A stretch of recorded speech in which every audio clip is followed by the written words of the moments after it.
So I need to mute that. Here we go. And we should be live. Let's check. Let's check TikTok.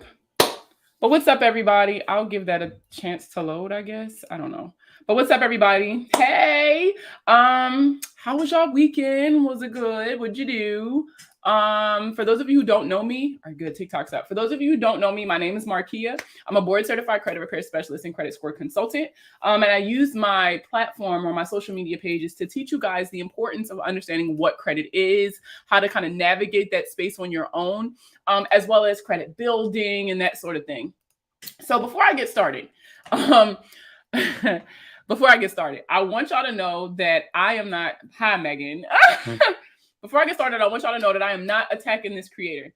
This is not the only person who I've seen posting these videos lately. I know we talked about it a little last week as well, but I really need to talk to you guys about the misinformation that's happening surrounding a particular law of the FCRA and why it is very important for, yes, you can get all the tips you want off of social media, but it is very important that you guys are going off these apps and doing actual research.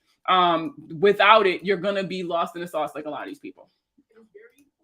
All right, let's see. So what I'm going to do is, I know Instagram, you aren't going to be able to see it, not drop the ad, so it's actually in the Facebook group. So I'm just now seeing, so for those of you who don't know, I have a Facebook group. It's called Plugged In the Credit Clubhouse.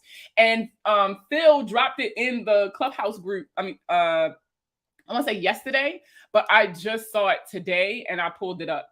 And so we got to talk about it. So I don't want to show y'all the guy because I don't want to be that person, but I really want to talk to you guys about what he's saying. So hold on. Let's see. What's a scam that's become so normalized that we don't even realize it's a scam anymore? Identity theft. Everything reported into your consumer report, I can tie it to identity theft. You don't believe me? Let's get to it. According to 15 U.S.C. 1681B, Permissible Purpose of Consumer Reports, this law states in general that unless a consumer reporting agency has your written instructions, they are not to furnish anything to your report. Okay. So now for those of you who, it was early this morning. Okay. So for those of you who have been following me for a while, you know I'm really big on the FCRA and not interpreting it for what you want it to be, but actually understanding what it means, right? So we've talked about the law of permissible purpose before. If you've been following me for a while, this is the law that you focus on when you're getting inquiries removed. And so I feel like he's on the right path, but he's straying really, really far. So I'm actually going to pull up the actual FCRA. If you guys are watching from Facebook or if you're on Instagram, I have a complete copy of the FCRA or the Fair Credit Reporting Act. It's a PDF. It's in the group files for free. You can just download it and start looking at it.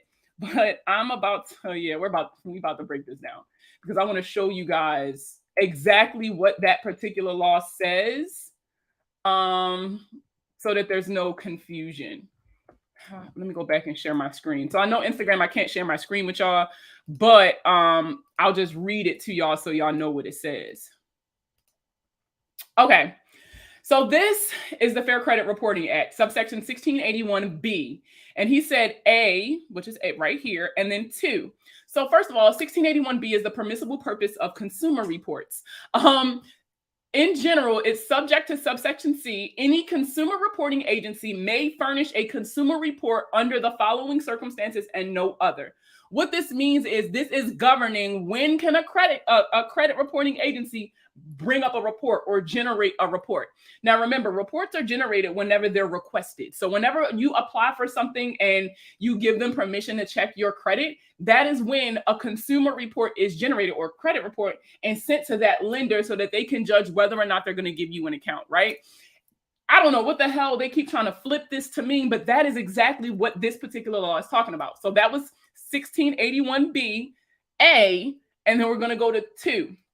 In accordance with the written instructions of the consumer to whom it relates.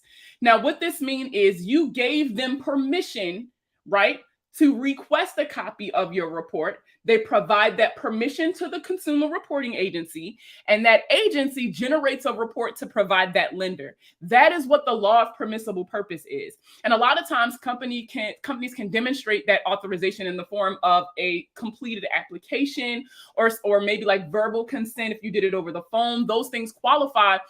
They kind of how they flip those kind of conversations, that'll be the authorization. That's the word I'm looking for. Authorization needed to generate that consumer report. And so if a company can prove that you gave them permission to pull your credit, they have proven that they had authorization to do so. This has nothing to do with companies reporting to the credit bureaus and everything to do with the credit bureaus reporting to the companies. Does that make sense? Like, this law literally states that it's okay for a consumer reporting agency to generate a report on you as long as they got some kind of permission from you to do so. This has nothing to do with how information reports to the credit bureaus, and it has nothing to do with whether or not you told a company they could tell your business. I'm just being honest with y'all. A lot of people are misrepresenting this part of the FCRA, and so thousands of people are falling for it because you guys are not going off the app and doing your research. All of the information that myself and these other financial literacy content creators are giving you, right? All of this information is available in the public. Like, literally, you can go to the CFPB website. What is it? Consumer.gov. They have so many free resources for you guys. You can get hard copies of these. I know I've shown you guys what I did. Did I put it back? Of course I did. Oh, here it is. I was using it, actually. I've shown you guys this 1,000 times. Y'all know I do not go nowhere without one of these. I got one in the car. I got one in my briefcase. I have one on my desk. I keep one on my bookshelf. This is a hard copy of the Fair Credit Reporting Act. This is the law, right? This is the law that kind of governs how your information reports to the credit bureaus. I looked at examples of permissible purpose, and one of them was credit transactions with the consumer. So here's the thing. Whenever you give a company permission to pull your credit, and if they say, yes, we looked at your credit and we give you the okay on an account, that was you giving them permission to open an account. Does that make sense? Like, that authorization that you gave them to pull your credit led to you opening an account with them. And so if they cannot prove that you gave them permission to even launch, you feel what I'm saying, that the inquiry, right? Then technically they can't prove that you had gave them the right to open that account. So that's why I said, like, he's on the right path, but I feel like he was jumping off the train too early. Like, he was missing the mark. Yes, you can use, I'm not. She said, it looks like it's too much to read. I'm gonna just keep you on speed dial. So, like, you can use this to get to that, but it is a long road from point A to point B. You can't just simply say, this is identity theft because this specifically says. That's not what that says. That's not what that says at all. Really, like, at all. And so this is also, and I really want to talk to you guys about inquiries again, because this is why you don't dispute inquiries that are tied to accounts that you actually opened up.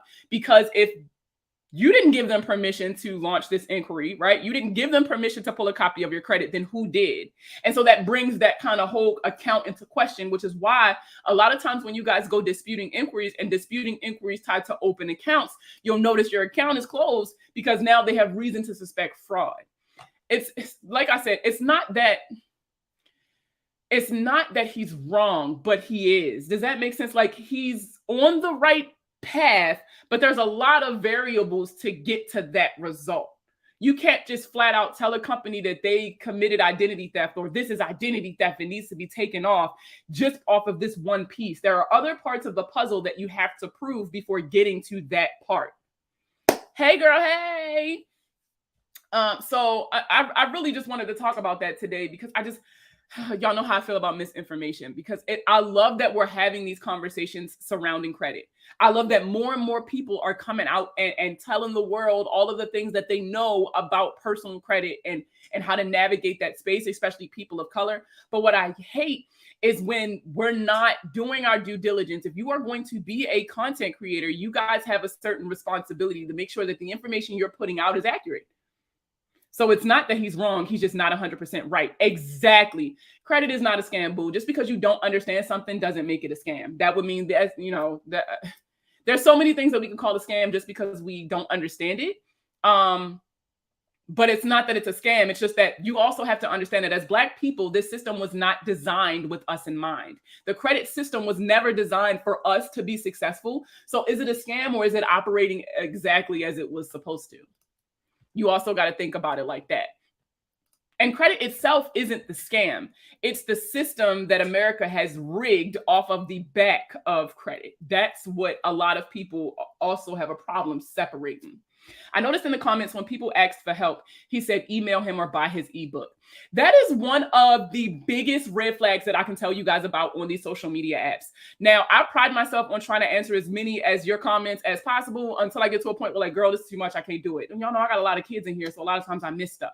But if they are not engaging with their audience in the comments by actually answering questions, if it's always text credit to 69777 or download my ebook or do this or do, like, if they're not answering the actual questions that it would take them no time to really clarify, that is a huge, huge red flag.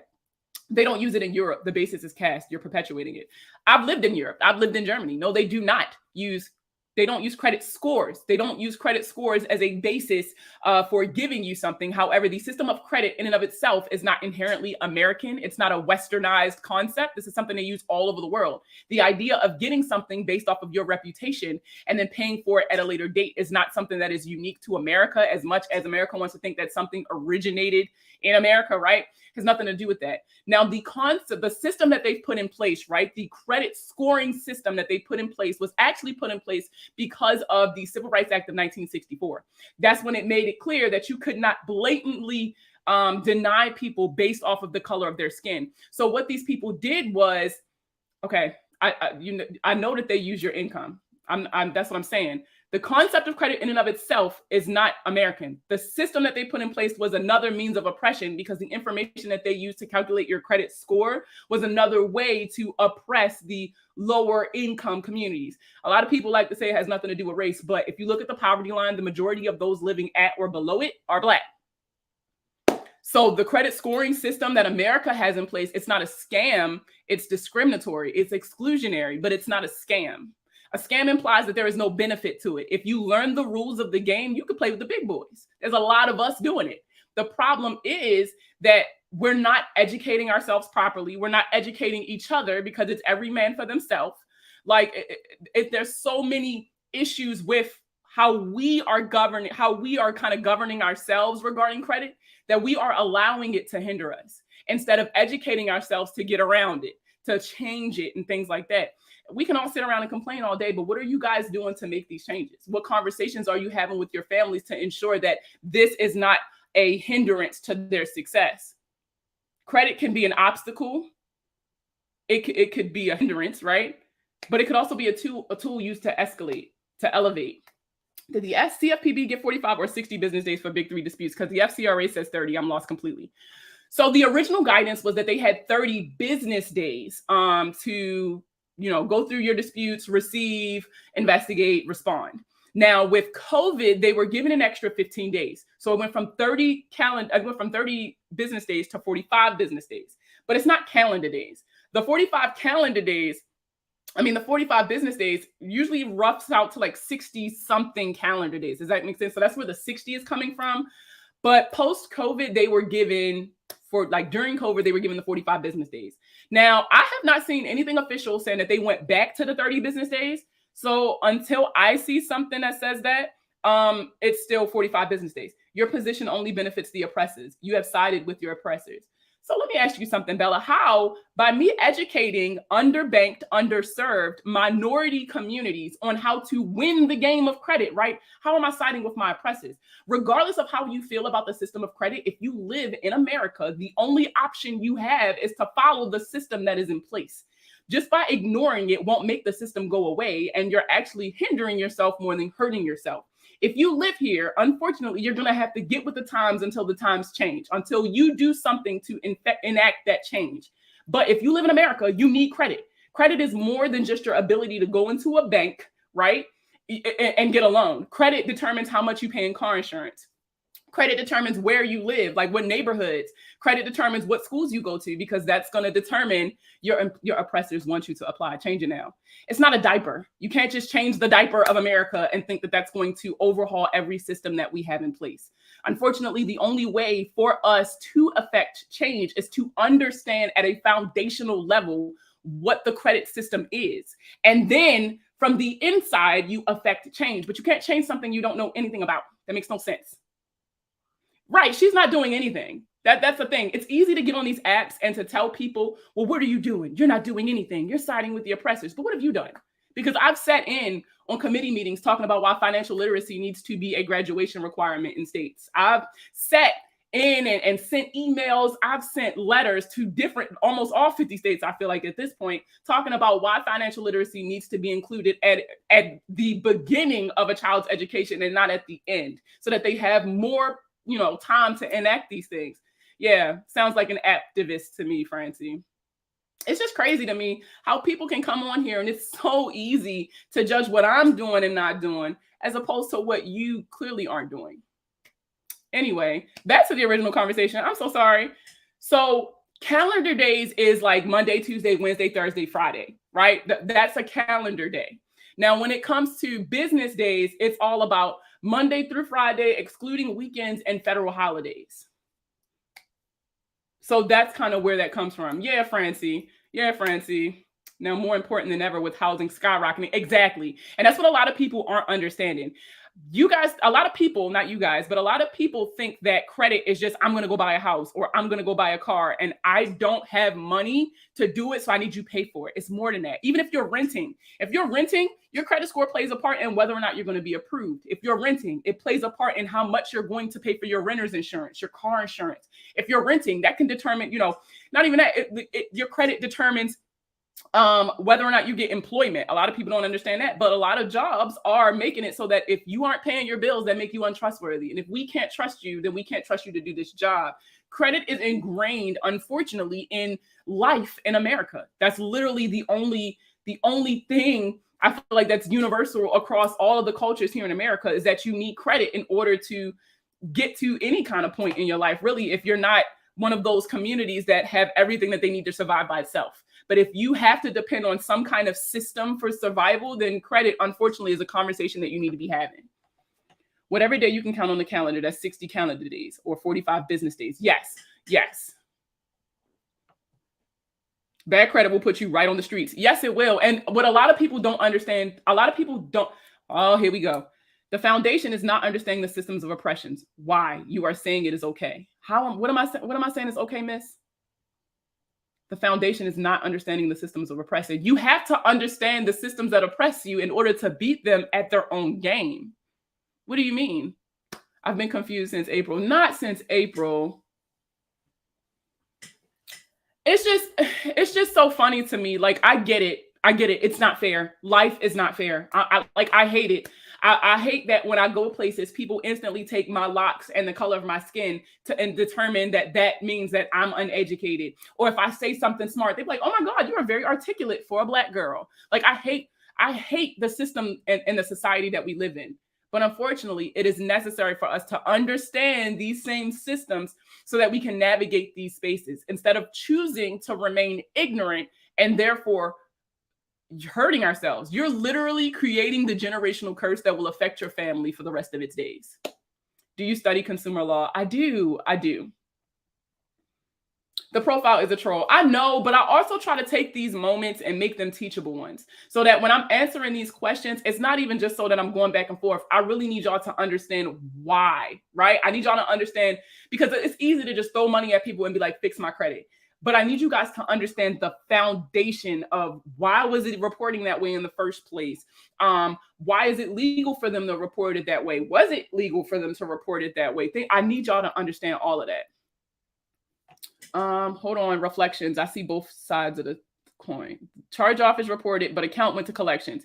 The OG lender said I can make a payment with them. Is this something I should do for the charge off? So usually what that means is that they sent their company to a debt management company, meaning they are collecting on behalf of the company. So if you then go and pay the original creditor, then what likely happens is that the collection itself will be removed because there is no debt owed anymore. You paid the original creditor. So even if it doesn't come off automatically, once you make a payment, you can send proof of payment to the original creditor. You can send that proof to the collection company because it's illegal to collect on a paid debt. So it'll come right off. But I mean, yes, that's definitely something you should do if you can. Because remember, with collections, it's all about getting it removed to recapture those points. I hear that so much and it's completely asinine. It's called beating them at their own game. Duh. I'm struggling to get into the 700 club. How do you keep your points going up instead of up and down? So unfortunately, your points are always going to move up and down. And that's mainly because of the credit utilization section. That's 30% of your credit score. A lot of people only have one credit card, right? And so that one credit card determines 30% of your credit score. So if you're not spreading out the responsibility of your credit utilization, and that's a lot of times where you'll see that fluctuation, or if you're not paying your credit cards off early enough, that's also why you'll see a lot of that fluctuation. It's normal. It's perfectly normal. It's perfectly fine as long as you know what is making it fluctuate. Does that make sense?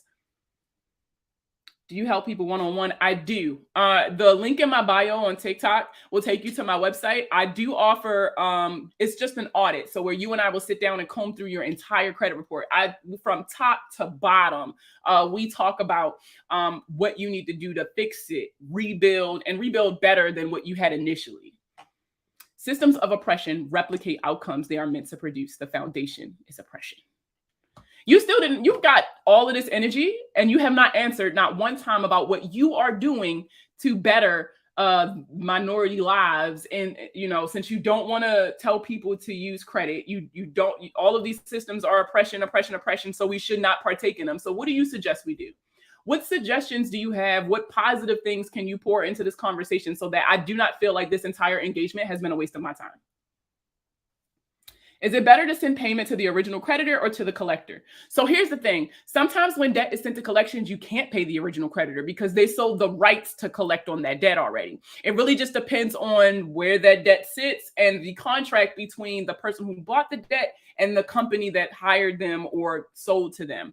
Now, if you have the option to pay the original creditor, always pay the original creditor because you lose points for collections appearing on your credit report. You don't lose points for, you don't get points back for paying a collection outright, right? You only get points if you can negotiate the removal of that account. A lot of times it could be from paying the original creditor, or you can negotiate a pay to delete with the collection company. Hold on, y'all. I'm scrolling up to read some more comments. Does a debt collector need a contract in order to collect on a debt? So the contract that they have is not between you and them. It's between them and the original creditor. The contract that you need to pay attention to is the one between you and your original creditor. A lot of times when you guys aren't reading the fine print, but these contracts or promissory notes that you guys signed with the original creditors, so Capital One or Amex or Santander or whoever, but in the verbiage of those contracts, you give them the right to sell your debt to someone else in the event that they've exhausted all of their options in trying to get their money from you, right? And so you give them the right to sell your debt to another company. And then when it comes to collections, they have to prove not only that they purchased the debt from somebody legally, they have to prove, they have to demonstrate the amount. So a breakdown of what the payment requested is for. And they also have to demonstrate the relationship between you and the original creditor, which is usually in the form of a contract between you and the original creditor or a promissory note or something like that. How do I correctly dispute things from my credit? I do not know anything about credit. Well, that's the first step right there. You guys got to stop disputing stuff or trying to dispute stuff without really understanding what you're doing in the first place. So many people will buy kits and just send the letters out and have no idea what the letters are supposed to do, what the letters say, why they got the responses they got, or anything like that. And it's very dangerous because anything can happen. These people can finesse you into payments. They could sue you, things like that. So you guys really have to start understanding what credit is than necessarily focusing on a dispute. And a lot of you also need to understand sometimes disputing may not be the best option. Maybe a rehab or an update is what you need instead of completely removing accounts. Like a lot of you need to understand, what does credit repair look like for you? Everybody's journey is going to be different because your credit report is like a fingerprint. It's your financial fingerprint. It is unique to you like your fingerprints are. And so your journey for rebuilding or repairing is not going to mimic the person next to you. So sometimes you might not even need disputing. The first step is definitely going to be for you to pull your credit, right? You got to pull copies of your credit report because you need to be able to understand all of the information that's reporting on you. You need to understand, what the hell are they saying about me so that I got this score and these people are telling me no. Pay your credit card off by the statement date, not the due date. Pay it down by the statement date, off by the due date. So you'll be making 2 payments. Got to get rid of that victim mentality. You're not helping people, but everyone needs a hobby. Devil's advocate. Good luck with that. This isn't a hobby. I've literally dedicated my life to doing this. I don't have to. I mean, I've been very open and honest about my journey being a content creator and being a financial literacy content creator specifically. I could have done anything. I could have been on here talking shit about celebrities and have millions of followers by now, but I chose something that I'm passionate about to educate you all. I personally have been through this journey. I'm not doing this to pay my bills. So I have no incentive to lying to y'all. I have no incentive for coming on here and spreading bullshit. None of that. This don't pay my bills. The VA pay my bills. I am real open on the fact that I live in military housing. So I don't pay rent. I don't pay gas, electric. I don't pay none of that shit. And I just do this because I love doing it. Like, I literally spend all day talking about credit. I would literally do it for the rest of my life if I could. I'm literally doing this because I want to see change. And the only way that I can see change, the only way that I can affect change is by educating as many people as possible on the current system, how to navigate it so that somebody somewhere can take this information and make a change. That's what I'm doing. Let's see. I'm a client. She's amazing. Oh, thank you. Late payments. How do you get rid of them? Ooh. So late payments. They're a lot different than normal disputes, mainly because for the most part, they're true, right? For the most part, yeah, you was fucking late. So one way is that if it's an open account, you ask them for forgiveness. You ain't got to beg these fucking people, but you just asking like, look, I'm sorry. I fucked up. You give them a story like, oh, COVID got my hours cut. And so my finances weren't where they're supposed to be. And I'm in a better place now. You know, since this late payment or this set of late payments, you know, I've been a better person. I'm making changes. Like, I'm delivered. That's what you're telling them. And you're just asking them to forgive your late payments. Now, if it's a closed account, you got two options. You can either ask them to just update it, right? Just say, let them know I'm not disputing it. I'm just asking, can you change this shit from late to on time? And if they tell you no, then be like, all right, well, since you said no, please send me a copy of my entire payment history associated with this account. And then one by one, like literally each individual late payment, what you're going to do is you're going to force them to prove that you were actually late. Now, student loans are a little bit different. But most federal student loans are offering rehab programs. So if you contact your loan servicer, they will help you get your account out of default if it's in default, and a lot of times change the payment history. But you got to get in contact with them first. Let me say this. Thank you for all you do. You helped me already. Oh, you're so welcome. Nah, for real, Ginger. Credit card at 0 to 9% on the statement date. Yes. And that's overall, not one by one. So if you have 3 credit cards and all of them have $1,000 credit limits, then all 3 of these credit cards need to be at less than 10% once you add them all up on the statement dates. Is it worth paying $75 medical collection if they don't do pay to delete? I want to buy a home. So I'm going to tell you now, and we talked about this. We've been talking about this last upcoming weeks. I'll probably do one more webinar before it happens, but July 1st, there is going to be some changes with how medical debt specifically reports to the credit bureaus. Any paid medical debt is going to come off of the credit reports, and any medical debt under $500 will no longer report to the credit bureaus. Oh, thank you so much for the rose. Will no longer report to the credit bureaus. So I'm not telling you not to pay that $75 medical debt if you got the $75. But what I am saying is that ain't nobody going to be able to see it. That's what I'm going to tell you. Let's see. I'm scrolling up. Y'all know TikTok be sending me comments in bunches, but I'm scrolling up. My student loans are 26 years old. Will they really go away this year? It depends. I know you follow me here on TikTok, but if you look on my YouTube, that's where all of the lives are saved. I recently did a live with someone known on TikTok as the Money Wise Lawyer. His name is Jay Fleshman. He's a consumer lawyer. Oh, thank you so much for the rose. And he does a lot of work with people with student loans, and federal student loans, he literally said it, they will follow you to the rest of your days. They will literally come to your funeral and be like, where's my money? Now, private student loans are a little different, but federal student loans play that part. So it's not, so 2023, and it's not July, it's January. The only change that's going to wait until 2023 to go into effect is that they're going to be, what is it? The one that's going to go into effect in correction.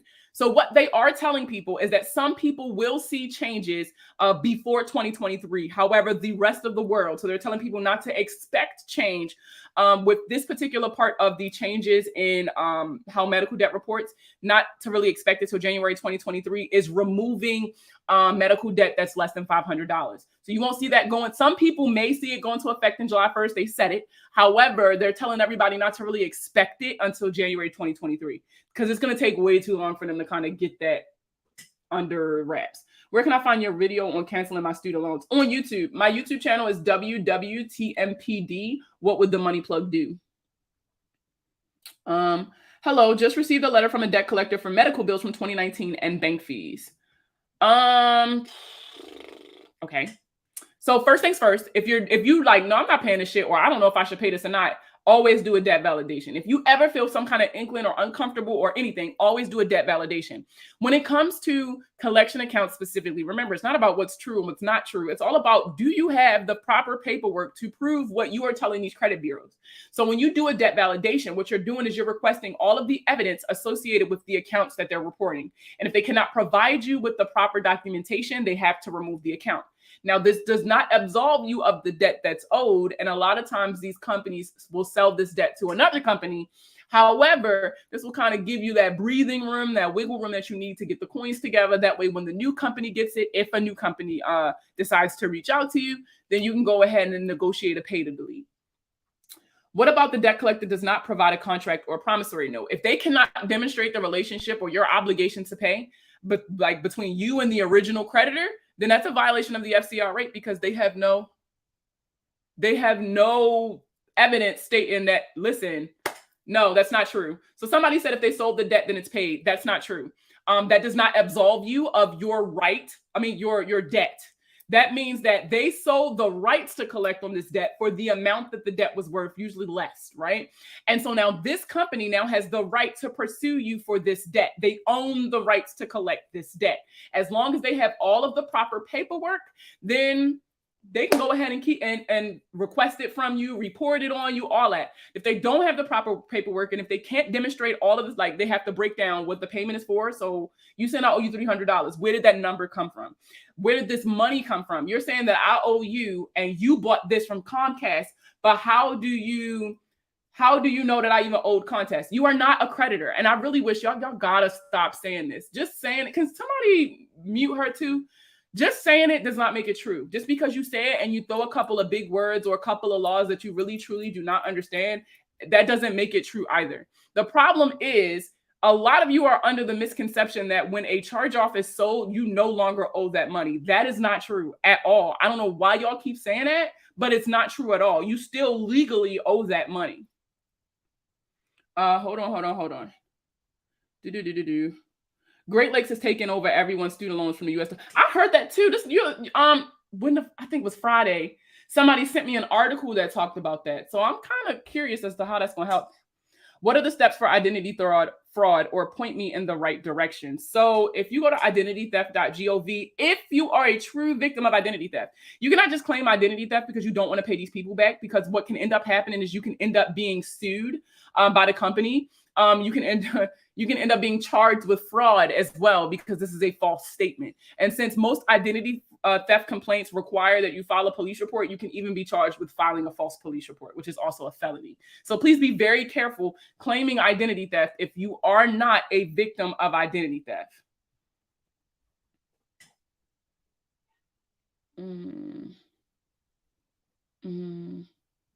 How long does a bankruptcy affect your credit score? Mine was discharged in 2018. So it's not even necessary. So if your bankruptcy, depending on which one you filed, if it's a chapter 7, it stays on your credit for 10 years. And if it is a chapter 13, it stays on your credit for 7 years after you're done all your payments.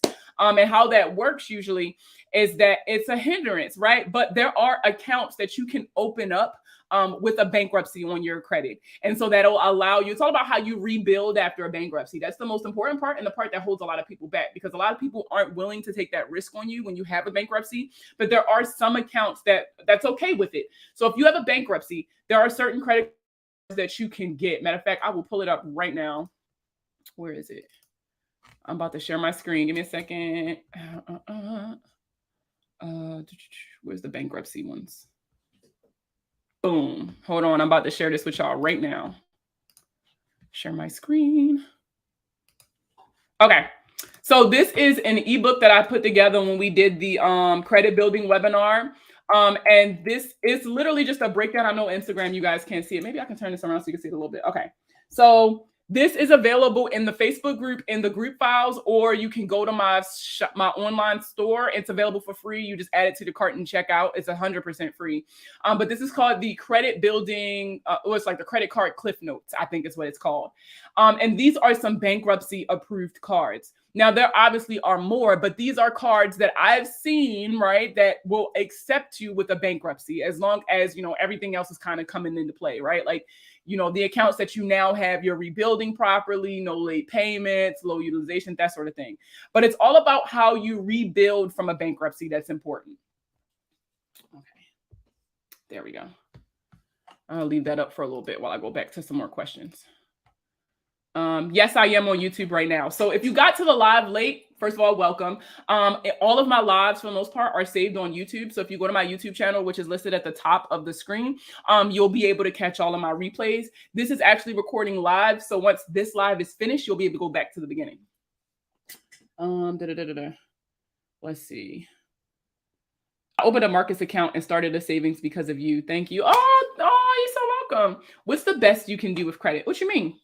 I don't know what that means. What you mean? What's the best I can do? Do you use a 1099-A form to pay off debt or bills? Are you asking me, do I use one personally? Or are you asking me, are you supposed to do that? You are so right. I did what we talked about and I need to send it to you. Yes, please send it to me. Oh my God. What's up, Patrick? Shout out to Patrick. What's good credit? What's okay? What's excellent? So I'm going to be honest with you. I feel like every time like there's some big event in America, those standards kind of shift, because I distinctly remember a point in time when like a 700 was a okay, like it was a good score, right? And then like 725 was a good score. Like, and now it ain't.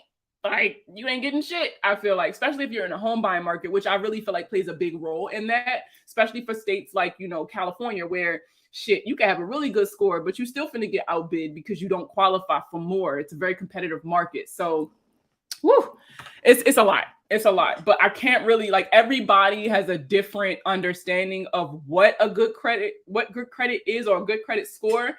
But what I always say is, it doesn't matter what I say.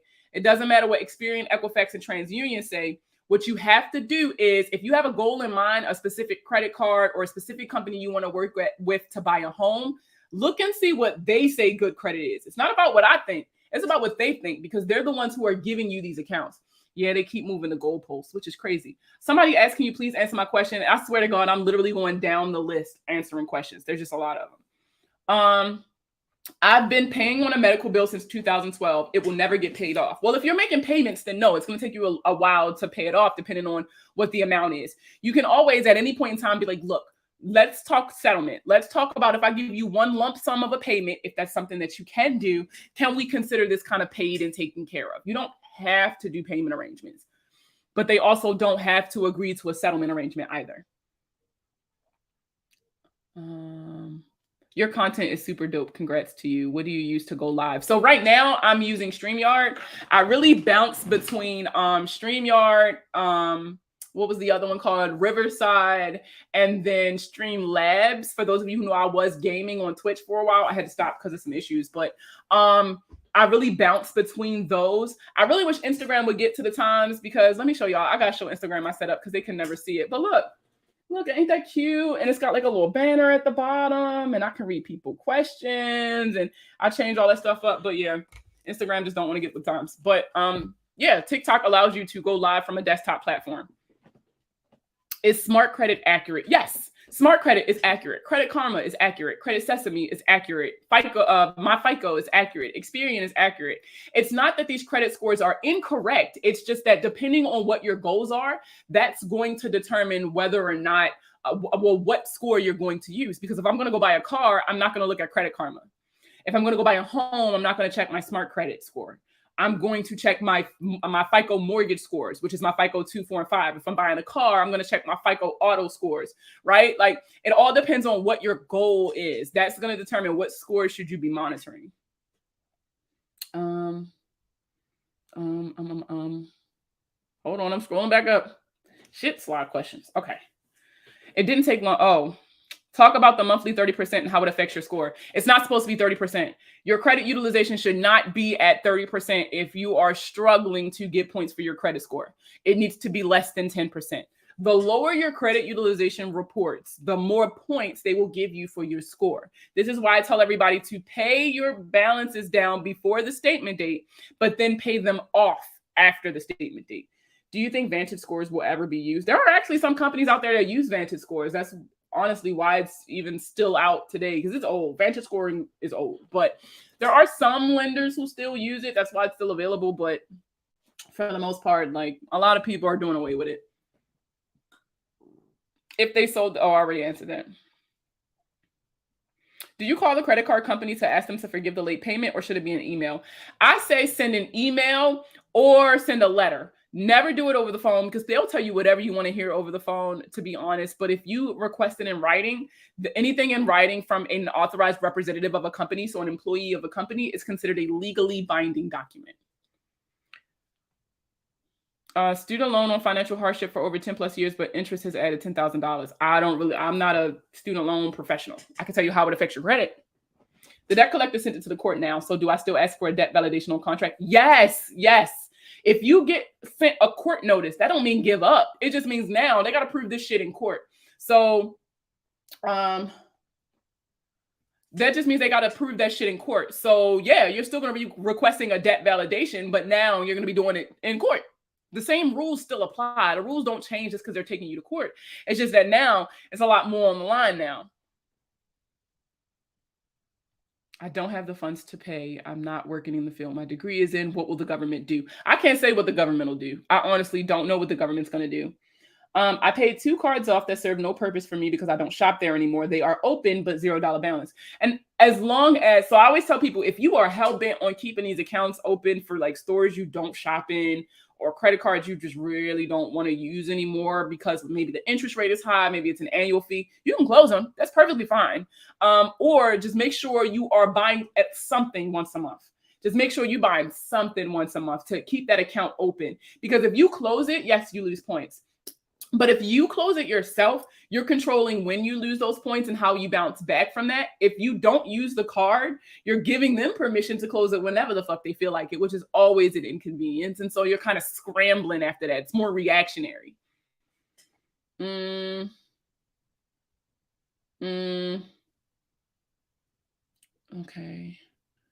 It can only stay on credit report for 7 years from the first time it first appeared, right? No. The reporting time is determined by something known as the date of first delinquency or the date of last payment. So if it is an unpaid account, that means it will report for 7 years from that first missed payment that led to the charge-off. If it is a paid off account, it's going to report for 7 years from the date that you submitted that last payment.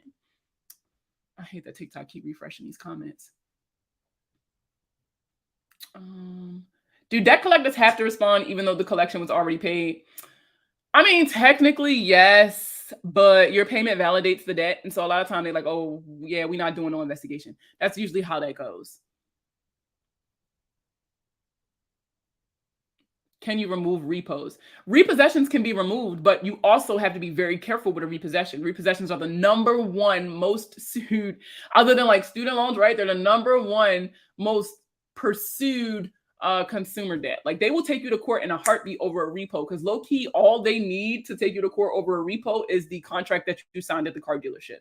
And that's so easy to keep. They already got it on digital, so they just kind of hold on to it over the years. So as long as they got that, they can take you to court and sue you for that debt. So repos are very finicky. You need to know your state repossession laws, the federal repossession laws, and whether or not your repossession was deemed legal by your state. If you ask for debt validation and they only send a bill back as validation, what do you say next? So I typically call it the that's not what I asked for letter. And what the letter pretty much states, it said, hey, thank you for your response. I have received the bill breakdown that you sent. However, this does not demonstrate my obligation to pay whoever the original creditor was. Could you please show me where I have created an obligation to pay? Because that's what it boils down to. Even if they purchased it legally, they can legally collect in your state. They got a breakdown for what it's supposed to be, maybe in the form of like a statement. But if they cannot prove that you ever owed the original creditor, girl, ain't no debt. I'm not paying you shit. I just answered your question, sweetheart. What is credit score 10 on FICO? So no lenders, let me be clear, no lender has come out and overtly stated that they are using FICO 10 to for credit decisions, right? Nobody has come out and said that yet. But FICO 10 is the latest like update, right, to FICO scoring. Every couple of years or so, FICO comes out with a new score because as technology advances and as things become more kind of apparent in our economy, they have to change how they determine people's credit worthiness.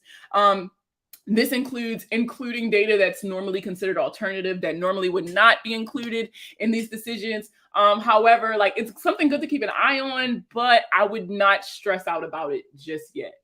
If I only have one credit card that I use often, would it be better for a credit score to have a secondary card that I don't use as often? So what I would say is spread out the responsibility. When you have credit cards, so here's the thing about credit cards. They're not for emergencies. You're not only supposed to use them when you don't have money, and you should not be afraid of them. You should definitely have more than one. A good credit profile has about 3 open at one time, but credit cards are supposed to replace your debit card.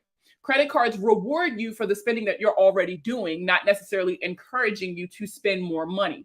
And so what I mean by that is when you have credit cards, each credit card should serve a purpose. For me, y'all know I'm real forgetful. So I have like, I don't know where it's at. It's on my bookshelf somewhere, but I have like a little label maker and I will put it on the back of my card so that I know what I'm supposed to be spending on these cards. So for example, let's say you got a travel card because you travel a lot for work, or you just like one of those people who are addicted to going on flights. So my travel card is going to play for my flights, my hotels. And if it rewards you for eating out, cool, you can use it for that too. However, I have a separate credit card that pays me for gas. This one rewards me with 3% cash back on any purchases at a gas station, as well as actually getting gas. So then I'll use this credit card for gas. Well, then I have this credit card that pays me, that gives me cash back for grocery shopping. You see what I'm saying? Each credit card should have an assigned purpose. You don't want to overload one card. You kind of want to spread out that responsibility as you start, unless your card just rewards you for everything. If that's the case, girl, do your thing. But you definitely want to have more than one credit card. As long as your other card is getting some activity every billing cycle, you're fine.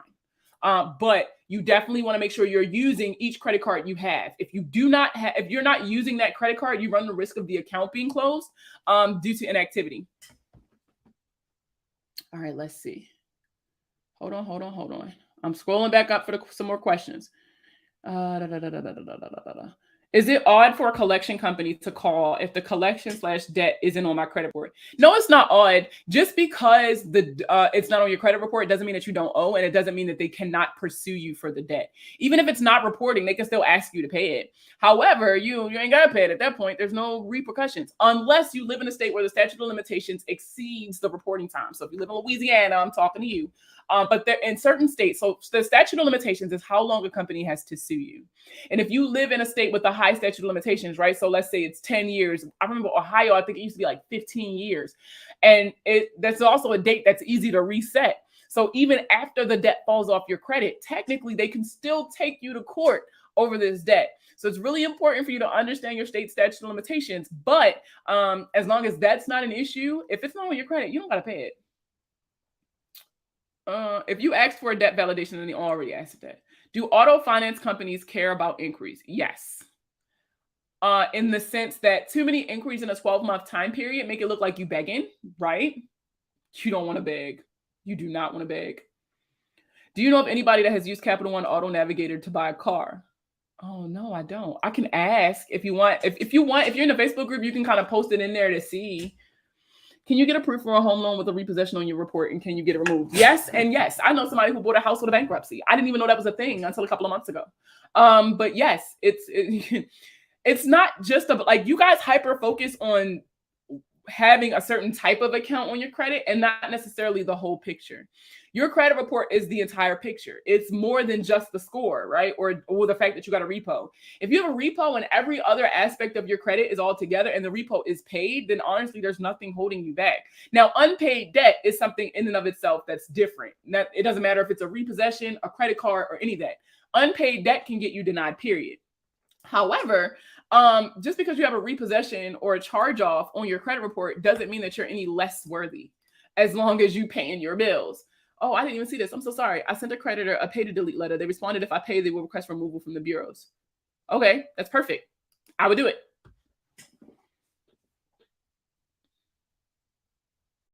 How to pay off your credit cards. When you have credit cards, each individual credit card, and I always say, listen, I'm one of those people, y'all know, I tell y'all all the time, I forget everything. I have 5 kids in here. I still gotta take care of my husband. I gotta take care of myself. I'm running a couple businesses. Like I forget. So for me, with my credit cards, I put the statement date on my calendar, and it'll remind me 2 weeks before, a week before, and 2 days before to make sure that I've submitted my payment. So for each credit card that you have, what you can do is you can add the statement date to your credit report. I mean, not your credit report, I apologize, your calendar, to make sure that you're submitting your payment before the statement date. The statement date is when they go tell the bureaus on you, right? And so if they didn't told the bureaus on you, you know, it's too late. But if you pay it off before they go snitch on you, when they do go snitch on you, it's going to report a low balance. By reporting that low balance, you're maximizing the amount of points you get from your credit report. And then after the statement date, you can pay the entire card off to avoid paying interest if that's not something you're interested in. How long can LexisNexis report something legally? It depends. Certain information will report forever, such as like addresses and things like that. To be honest with you, it really depends on the information. Yeah, I'll leave it at that. It really just depends on the information itself. It was what during COVID they delivered the call. How much time should you wait between inquiries for credit cards? It's whatever you're comfortable with. You also got to understand whenever you open up a new account, right, you lose points. Whenever you open up a new account, you lose points because your consumer report now has to adjust to the addition of this account. And so your point, you know, your whole profile is affected. So each individual category needs time to adjust. And so, you know, if you do it before that first payment report, you really shouldn't see too much of a change to your credit report or credit scores. So then I mean, that's cool. Like you'll know where you sit. But if you applied for a credit card, your score dropped a little bit more than what you were expecting, it might knock you out of the running for some of these cards. So it really just depends. It also depends on your goals, right? Because if you're buying a house in 9 months, then you only really got 3 months to add whatever it is you're finna add to your credit report. Because within 6 months of you going to go buy this house, you shouldn't be doing anything to your credit report. So it's really a lot of variables that kind of go into that question.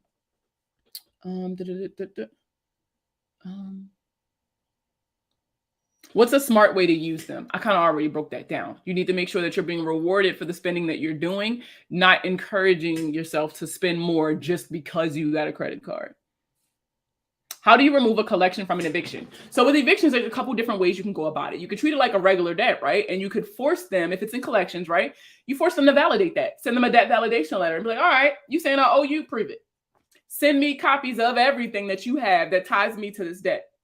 And then based off of the information that they send you, that's going to determine kind of what your plan of attack is for the eviction. You could go to the source and go up against the property management company. And you could say, hey, in the lease, it specifically states that we have to do a walkthrough for the apartment in order to close out the lease. We never conducted a walkout. There was no signed there's no documentation that was signed saying that I did the walkout and I completed the walkout with you and this is what I owed. Therefore, this balance that you're saying that I still owe is null and void. You voided the terms of the contract. Or if they can't provide, girl, what? If you reach out to that property management company, right, and they cannot provide a signed lease between you and them that demonstrates that you stayed with them, granted, it also depends on your state's like laws as like how long they have to keep certain stuff on file. But if they can't prove that you were a tenant with them, then there is no obligation for you to pay them, meaning the collection company cannot collect on that debt. So there's a lot of ways, it's a million ways to skin a cat, right? But it all hinges on what they send you when you do a debt validation to that collection company. I paid Progressive, but the CCs haven't responded to a debt validation. Of course they didn't. Ugh. You know what I did? I don't know if I told y'all. I went and got, so y'all know I'm a loan signing agent on the side. And so I got like these envelopes that don't fold. My money don't jiggle. Never mind. The envelopes don't fold because I be sending like mortgage documents and stuff in it. And so I sent my letters in that, made it look all official, make it look like it was coming from like a lawyer's office and shit. And I low-key got a response, even though I had sent them 2 different letters previously and got no fucking response. But because of that, and then I sent it certified request and a signature. That made it look like it was coming from somebody official, probably why I got a quicker response. I'm not saying it works. I'm just saying I did it and it worked for me. Is charge-off going to remain reported as late date of delinquency or last payment? Yes, the charge-off is still going to be reported. When it comes to the original creditor, they have a duty or an obligation to report the history associated with the account, and the charge-off is just a part of the history associated with that account. How do you check your FICO mortgage scores? I personally use my FICO, MyFICO. I love them. They break it down and they'll also tell you what is affecting your mortgage scores. This is the best setup for a live I've ever seen. On point, lady. Oh, thank you. What if they send you documents and it has the wrong debt amount? What should I do? Point that out. That's an inaccuracy. That's grounds for a removal. So you can point it out. You can send them a copy of a highlighted copy of that one particular section of your credit report showing what they're telling the credit bureaus and showing what they're telling you that you owe. And one of these amounts needs to be right. But it can't be both. If a repo is showing but never taking and the car has been paid in title in hand, what can I do? Oh shit, you need to talk to a lawyer. I'll be 1,000% honest with you. I have no advice. I have no idea. You need to talk to a lawyer. What if something is not showing up on your credit, but when you apply for something, it shows up? That's because just because it's not listed on Experian, TransUnion, and Equifax does not mean it doesn't exist. I also want to show you guys something else. I'm so glad you brought that up.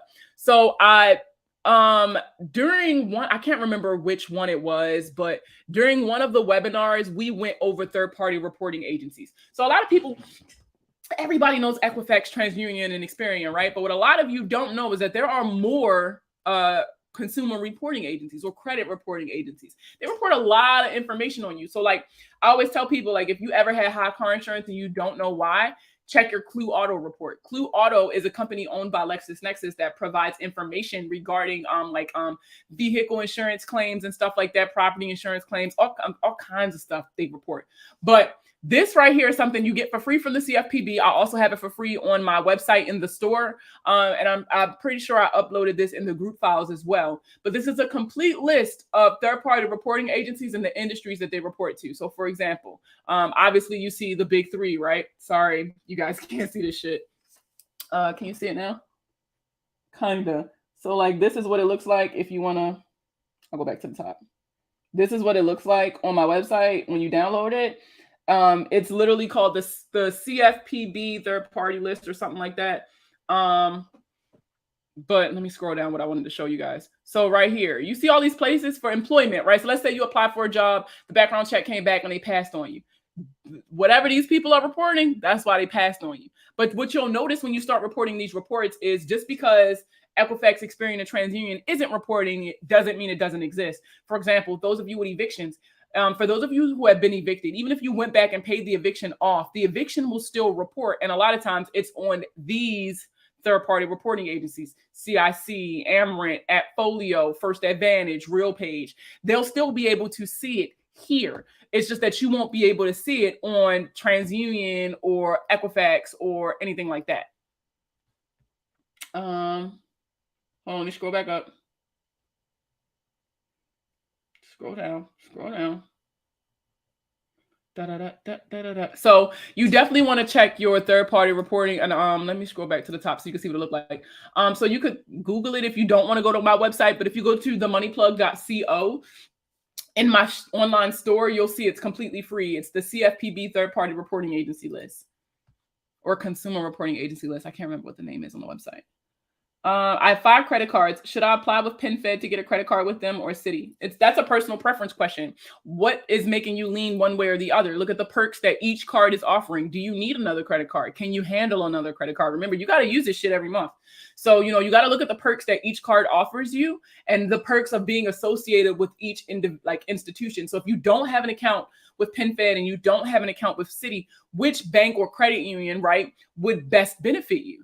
Y'all know I'm real partial to credit unions. I love credit unions. So I'd likely lean towards credit union, but I'm also biased. So you need to evaluate the relationship that you would be beginning with each of these banks, right? Or bank/credit union. And you also need to evaluate the perks of the individual cards. I lived in a racist city and had to go to their ER, but they left me in the room and did no evaluation, no tests. Wouldn't even give me meds for pain. I was even denied water because I was screaming. They sent the bill with tests that were never done, but I was there. How do I fight this? You need to get a lawyer.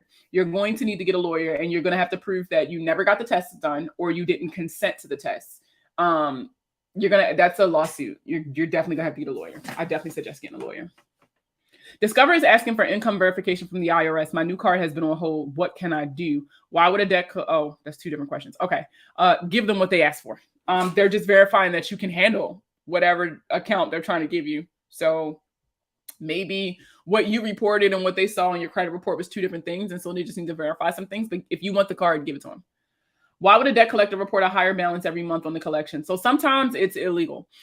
If they are the ones assessing you the interest, then it is completely illegal. Now, if this is a debt management company and the original contract that you signed stated that if you did not pay this off by a certain period of time, they would start accruing interest, then that's also something different.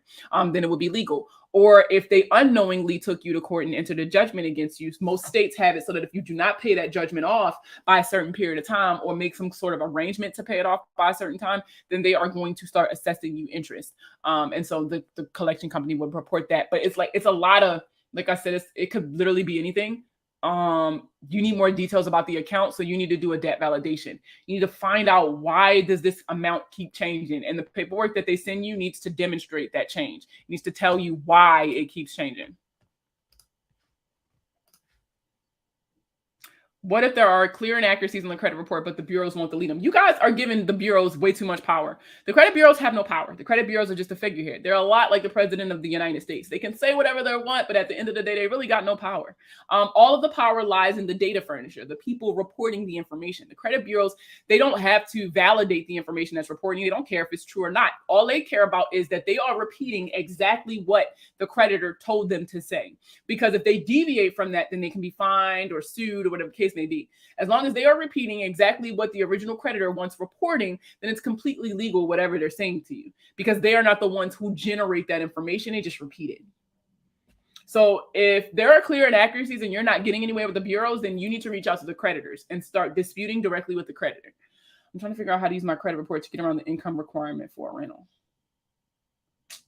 Damn, that's a good, I didn't even think about that. Do they have 30 days to respond? 45 business days. Citi is nice. Yeah, I heard Citibank is really cool to be with. I think the only experience I've ever had with Citibank was my government travel card.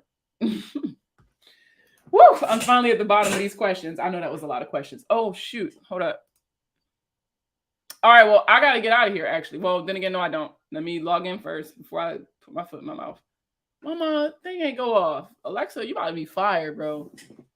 All right, I got a couple minutes. Maybe.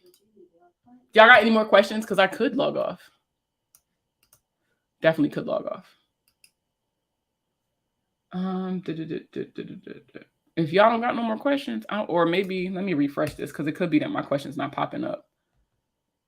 Y'all know how the girls like to tell. Oh shit. Oh shit. There we go. Thank you so much. I missed my question. Oh, well, you can watch the replay. So I'll go ahead and cut out. And what happens is, as soon as I log out, if you go on my YouTube channel, WWTMPD, What Would the Money Plug Do? You can see the replay for this entire live. Does my FICO have what third parties report? No, because some third party reports, such as your, like, okay, for example, your Clue Auto report, they only report, they literally only report like car insurance stuff. Like, why would my FICO report car insurance stuff? That has no bearing on your credit. So they wouldn't, like, your credit score. So they wouldn't include that. If you want to get your third-party report, you're going to have to reach out to each individual company. Because of the Fair Credit Reporting Act, there's something inside of it called the Fair and Accurate Credit Transactions Act. Because of FACTA, you are guaranteed one free copy of each individual report from each consumer reporting agency. So if you reach out to each and every one of these third-party reporting agencies and you request one free copy of your credit report, they have to give it to you. Can you delete old addresses from third-party agencies like SageStream? Yes. Should collections be paid if letters were sent years ago but not showing on your credit report? Huh? That's so if it's not shown in your credit report and it's outside of the statute of limitations, that's a complete, like, that's up to you. After debt validation, if the amount is wrong, what should I do? Show them where the amount is wrong. Yeah, we need to talk about that, because how do you even do that? We definitely need to talk about that, Philip. Do I need to ask the debt collector for a contract? You need to, no, your contract is not with the debt collector. The only contract they have is between them and the original creditor. They were either hired to collect on behalf of the original creditor, or they were sold that debt from the original creditor. That's the only contract that they have to give you that pertains to them. Now, when they are demonstrating your obligation to pay, a lot of times what you'll see is a copy of your contract between you and the original creditor, or your promissory note between you and the original creditor. But you don't have to, there's no contract between you and the debt collector. And them not having one doesn't mean you no longer owe. When you got that original account, and a lot of y'all need to start reading this fine print, but you gave them the right to sell your debt to a debt collection company if they can't collect the money themselves. How do you remove inquiries that are not tied to accounts? The law of permissible purpose. So subsection 1681B of the Fair Credit Reporting Act, which is the law of permissible purpose. The law of permissible purpose states that a consumer reporting agency cannot generate a credit report without your permission. Credit reports are only generated at the request of the consumer or a lender. So if a lender can prove that you gave them permission to pull your credit, then the consumer reporting agency will then generate a credit report.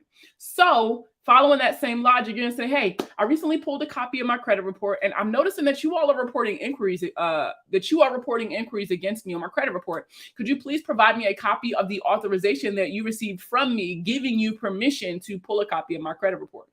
If you cannot provide this information, please remove this inquiry from my credit report immediately, and thank you for your time.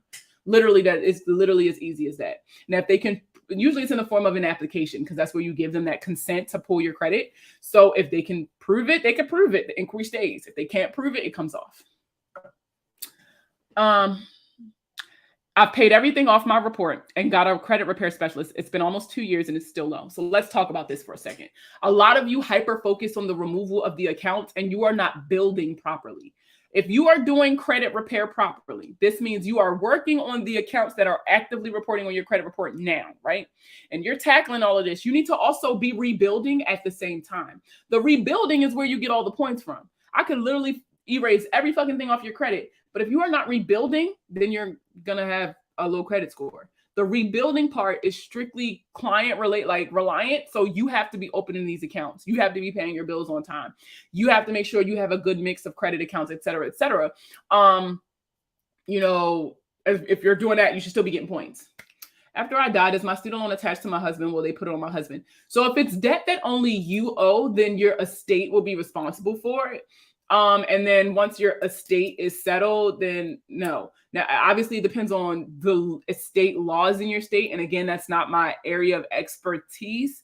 But how I only know how joint debt works. So joint debt, if it's you and your husband as account holders on the account, then yes, in the event that you pass away, your husband will be responsible. If it is an account where you are the primary account holder and they are a authorized user, in the event of your death, they will not be held responsible for the debt. And if it's an account that only you owe, you know, then it's just yours, blah, blah, blah.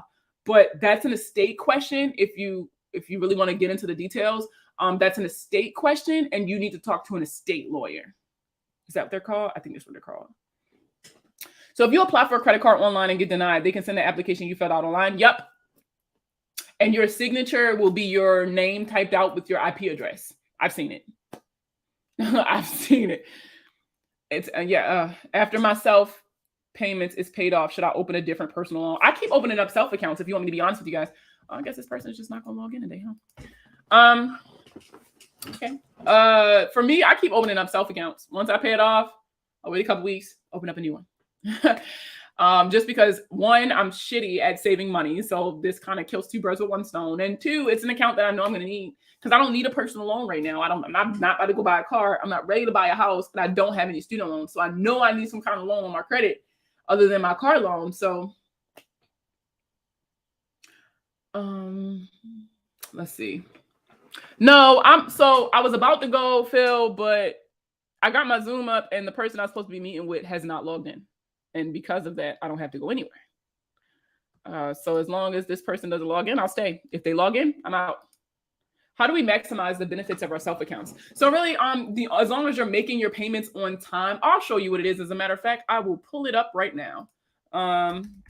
So how self works, there's two parts. You could have the loan or you could have here we go. Here it is. What is the credit builder loan? So you could either have the loan or you could have the credit card. Oh, it looked like it's about to storm. Jesus. I'm about to show you guys. Chrome tab. Here we go. All right. So what is a credit builder loan? So you guys can read that while I talk a little bit. So if you have the loan, to maximize the points you're getting from this, you just got to pay on time. That's it. Now, if you are somebody who, you got a low credit score, you keep getting denied for credit cards, but you need a credit card to build your credit, then I suggest a self-credit card for you. You can't go wrong. It works just like a regular credit card. It's just secured. It pulls the money from your credit builder loan to give you a credit limit for your credit card. And I love it because of the fact that it gives people who normally would not have access to this line of credit, it gives them access to a line of credit, because you have to get credit in order to start building credit. Now, when you have the credit card, you'll use it just like any other credit card. There's no like perks associated with the card. So you would just use it for regular shit. I use it for DoorDash. My Lord DoorDash, I ain't gonna lie, y'all know I can't cook, so I'm always ordering out. So that DoorDash Plus or Premium or whatever it's called, that comes off my self account. So, and this is just the benefits of the loan. So this website tells you what the credit builder loan is, who qualifies for the loan, how the loans affect your credit score, where to get a credit builder loan. And Self is not the only ones who provide these loans. A lot of credit unions have these. And for a lot of people, you can get a loan for under $500 if you go to a credit union. So I highly suggest you guys look at a bunch of options. It does not have to be Self, but this concept of the credit builder loan is what made Self so popular and is what you all should focus on. So let's see. The loan was for my daughter, a parent loan. Oh, a parent plus loan. Yeah, you're definitely gonna want to talk to somebody. If you don't have the funds to pay that off, you're definitely gonna want to talk to somebody.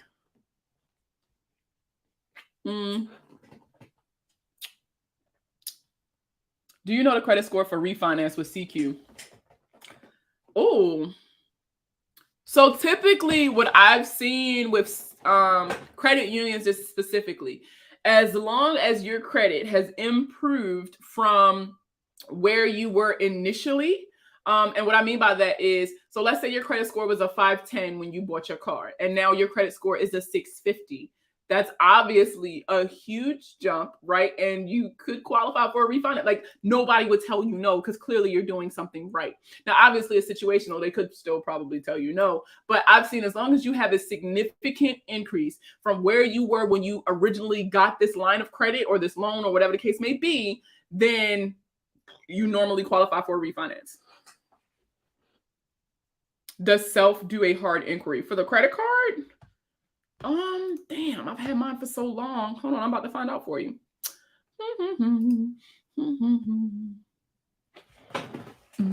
Let's see.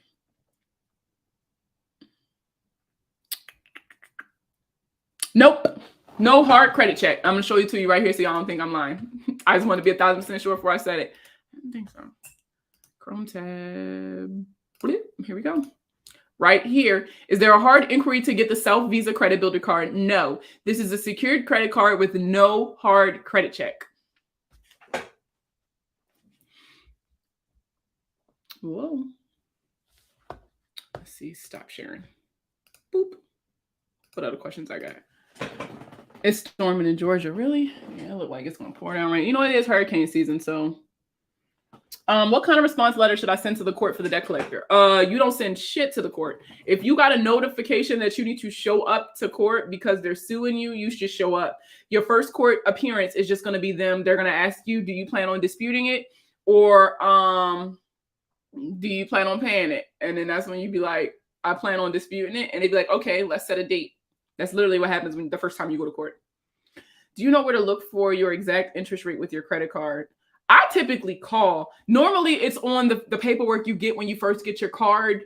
But like, if you don't know what your interest rate is, you can always call. And usually it's like a variable, and like it varies. It's like a range. It'll be like, 19 to 22% or something like that. But I call. If I ever got any questions with a credit card, baby, as much money as I give y'all going to answer my damn phone calls and my questions. The self-loan inquiry you was talking about. Oh, for the loan. Is it a hard inquiry for the loan? Is that what you're asking me? In the light of day, Lord, fill us.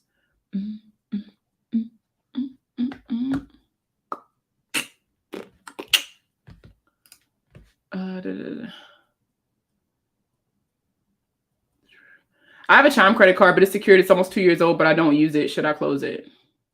So is this the Chime Credit Builder credit card, or is this like an actual credit card? Now, if it's the Chime Credit Builder card, I definitely suggest keeping it open because it's not costing you anything to keep, right? When it comes to, and I call these prepaid credit cards, and let me see, I actually have a list of them that I had pulled together. Where they at?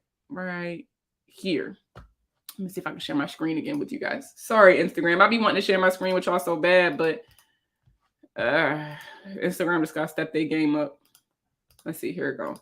So these accounts right here, I call them prepaid cards. A lot of people confuse prepaid cards with secure credit cards, and it's just not it. So prepaid credit cards operate very similarly to debit cards, or you can use your debit card as a prepaid card, depending on the service you sign up for. But cards like the Chime Credit Builder card, the Credit Sesame Cash card, how it works is or the Extra card, you put money into an account, and then you use the money in that account. And for every month that you use it, it will report on-time payment history. That's only a benefit. That can only ever be a benefit. So it's not hurting you in any way. So I would keep it. Chime Secured has been messing with my credit because I intermittently use it and keeps reporting different open dates. So yeah, for situations like that, like if it's fucking with you and because you're not like keeping up with it, I would suggest letting it go. But again, that's a preference question. Like, what do you want to do? When we do the credit repair with you, will you still go over everything on our credit report? So you don't have to get credit repair services from me for us to go over your credit report. I offer a service called the Credit Audit, which is where you and I will just sit down and go over everything on your credit report. I tell you what you need to do to fix it, who you should be sending these letters to, what kind of responses you'll typically see. And I'll also give you some credit building tips that are unique to your profile. Now, if you're requesting credit repair services, it's worse because I'm about to get all in your business. And you and I are going to sit down until you get it. My biggest thing is that you understand what's going on in the background. I hate when people sign up with me and they don't. Like for me personally, I require all of my clients to sit down and every month we have to meet. Every month we have to sit down on Zoom and talk. As a matter of fact, this person missed their appointment today. Every month we have to sit down and talk every single month.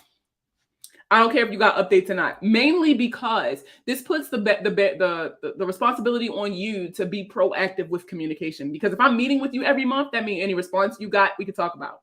If you're struggling with your balances that month, we could talk about it. If you have any questions, we could talk about it. I tell my clients they can make as many appointments as they want to talk to me. But as long as we have at least one a month, that's perfect. But my biggest thing is educating you because yes, I can fix your credit without any input from you, and that's fine. However, you're going to end up in the situation that you just got out of unless you learn something from this experience. And so I do require that you're going to sit down and listen to everything I got to say. We're going to talk about your credit utilization. We're going to talk about how these cards got charged off. We're going to talk about collections. We're going to talk about, okay, I did this. So if this ever happens again, this is what you should do. Like you should, being a client, you should learn something from me. Something. The best place. Yep, he was right. My Fico. What can I do to add my address to Experian? I can't pull my report from annual credit report. This literally just happened to, was it Will? Let me look. Hold on. This literally just happened to somebody in my Facebook group. It was Marcus. So he kept having issues with, they could not verify his identity because of Experian. I'm about to tell you, I think he said he called Experian, let them know like, hey, you guys are not, yep, here it is. He said, just an update, third call is a charm, finally have an address on my Experian report. So what he did was he's called a couple times to get like the address added, like, and then they had sent him some documents that he had to fill out and provide evidence and then send it back. And that was how he got the address to populate for Experian so that he could start pulling his reports. Oh, yay. I can't wait to meet you, Victoria. Yep, sure was. He right there. I'm telling you. And it was going on for a while, too. He was getting frustrated.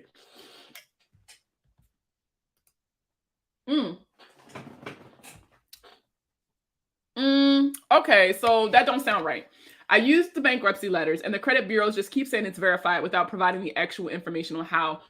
So I don't know if you're waiting in between like you're supposed to, but how it works is you're not one of the first letters that goes to the credit bureaus. You're not asking them to verify it. You're asking them to tell you the process they use to verify bankruptcies generically. So that usually generates a generic response that they're supposed to send you.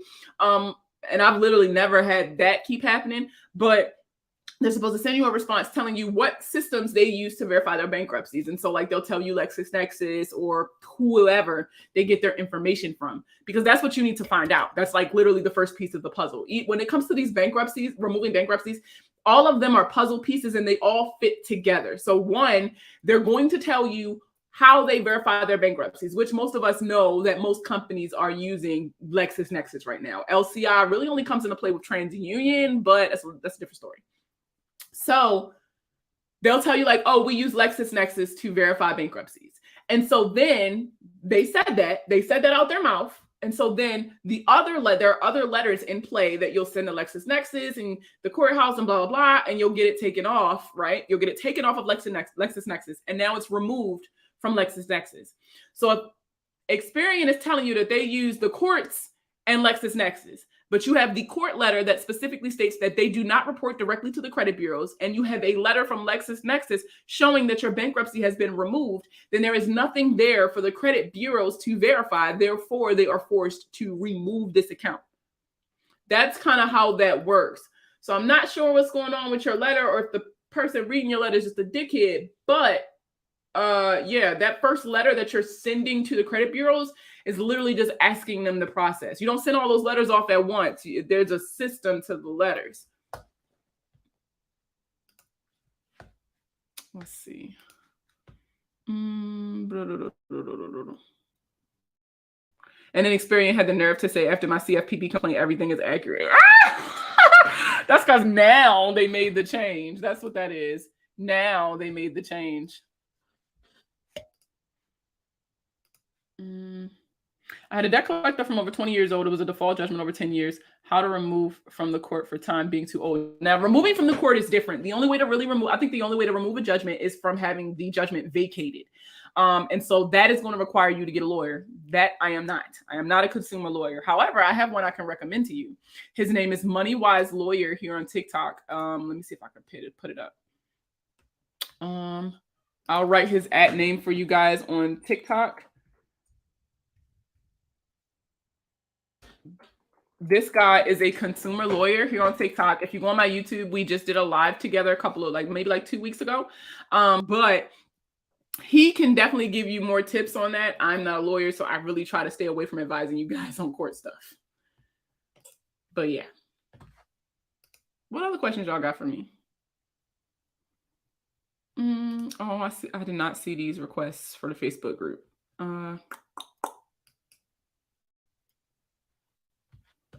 Go back.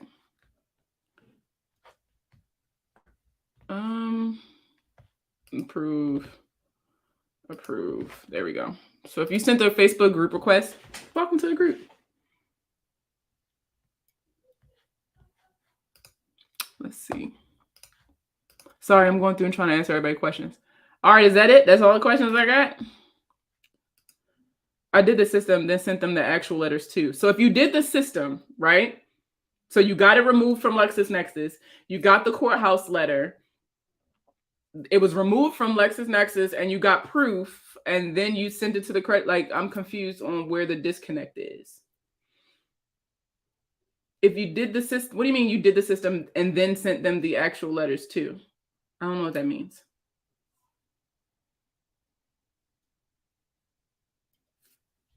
I'm not sure what that means. CCs need to respond back in 30 days from the date they received the letter. Yeah. Do we have access to watch the replays on all platforms? So no, sometimes Instagram won't let me share. That's literally an Instagram problem, not me. So sometimes Instagram won't let me replay the lives. I know TikTok does not allow live replays, but it is available on Facebook and YouTube and Twitter, actually, surprisingly, for replay once I log out. But Instagram is really hit or miss because sometimes they'll allow me to post it and sometimes they won't. It really depends on how long they are. But Facebook allows me to keep it. I still say 45 business days, Marcus. And the reason why is because what they'll tell you is, yeah, we got it this day, but it was in the mailroom. We still have to assign it to somebody and then process it and then investigate. So I still give them 45 business days. I'm not even gonna lie to you. I haven't seen anything rescinding the 45 business days. Hopefully, I mean, I'll do a little bit digging today to see, but hey girl, hey. But I think that's it. I guess it's winding down. The questions have definitely slowed down. Thank you, Jesus. I'm confused. So I'm like, do I start over? Because I've been on the process since September 20. So if you are doing the bankruptcy, right, and you're doing the bankruptcy system and you like can't figure out where you went wrong, then yes, you are going to have to start over because the bankruptcy system is so specific. And I've seen some shit. Usually the only time I really get pushback is with TransUnion. And again, it's only occasionally, but like once you get it removed from LexisNexis, as long as you got all of the other evidence that you accumulate before getting to that particular step, when you send all of that to the credit bureaus and ask them to remove the bankruptcy, you don't have any issues because you got it removed, right? There's nothing for them to validate because technically the bankruptcy does not exist on these reports. And the credit bureaus they don't get anything directly from the courts. The courts do not report to the bureaus and the bureaus are not allowed to use PACER. So that's what I'm saying. Like, so I'm confused.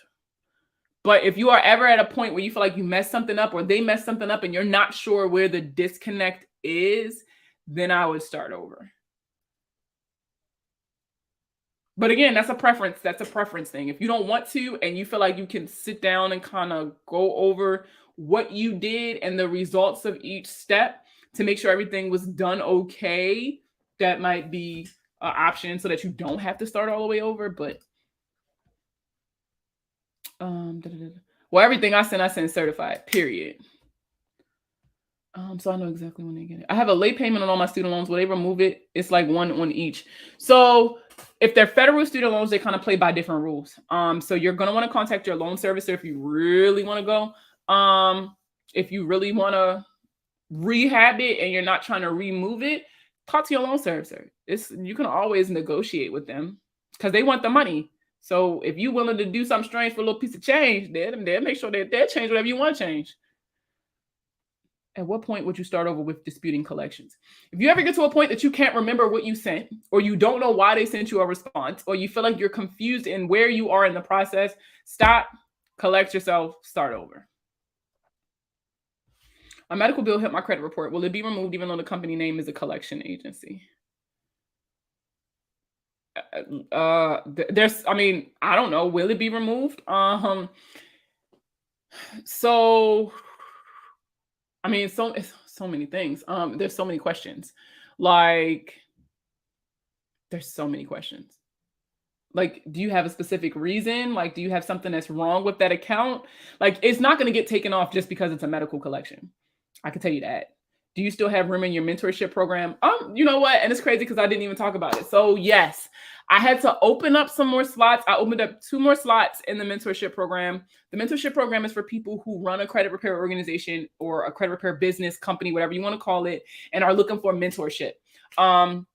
If you are looking for mentorship, I do have a 3-month mentorship program where I'm kind of like,